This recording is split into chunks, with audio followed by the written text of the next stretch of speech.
@1seat UPSC आपका राहुल। तो चलिए शुरू करते हैं अपने प्रीलिम्स की तैयारी को। क्वेश्चन देखते हैं। Consider the following statement about roll clouds. Again geography का बहुत इंपॉर्टेंट है। रोल है ना, रोल क्लाउड आप समझिए कि ऐसे एक ट्यूबुलर स्ट्रक्चर है ना क्लाउड का। ओके, एक tubular structure that remains in coastal areas. वहां पे कई कई बादल ऐसे लगता है ना कि एक पाइप की तरह है, उसके बारे में बात करें तो स्टेटमेंट 1 दिया है आपका, the a type of funnel cloud. नहीं, वो फनल क्लाउड अलग होता है, वो टोर्नेडो और वो सब जो फनल बनती है ना उसके बारे में बात करें।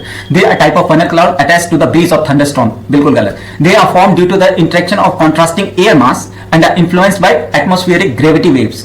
थर्ड स्टेटमेंट भी दिया है, their presence is a definite precursor of formation of tornado. बिल्कुल, वो फनल क्लाउड करता है टोर्नेडो और साइक्लोन और वो सब, ठीक है, ये नहीं। तो इसमें पूछा आपसे कि कितने सारे statement, how many of the statements are correct. Option दिया है ओनली 1, ओनली 2, ऑल 3, है ना, और आपका नन।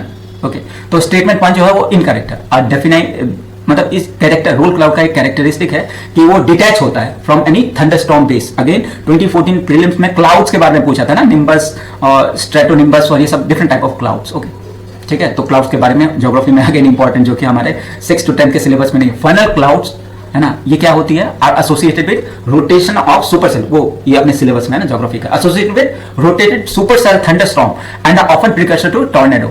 लेकिन रोल क्लाउड जो है appears a long horizontal tube, है ना, ये डिस्टिंक्ट होता है। एक मतलब क्लाउड्स आजू बाजू होंगे लेकिन ये एक अलग पाइप टाइप सिस्टम में होगा। ठीक, स्टेटमेंट 2 ये करेक्ट है। The formation of roll cloud is a classic example of mesoscale atmospheric interaction. ही तो होता है ना क्लाउड्स, क्या interaction of hot and cold air और दैट फॉर्म्स अ क्लाउड, तभी तो रेन हो सकता। It's typically occurs when the, जब बादल मतलब जो भाप उठता है तो ये कूल और फिर डेंस बन जाता है ना।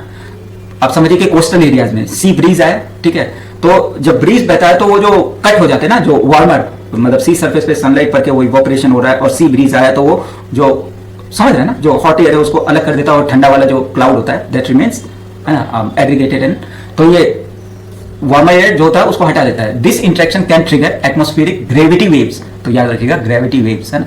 The rising part of waves cause air to cool and condense, वही रोल क्लाउड में ना, forming the cloud, while the sinking part remain clear. तो जहां पे ज्यादा मॉइस्चर होगा वुड बी डार्क, है ना, श्याम रंग का जो बोलते हैं, काले रंग का। ओके, और जो नीचे वाला है सी ब्रीज के कारण would be transparent, right. Sinking part वो क्लियर होगा, ठीक है।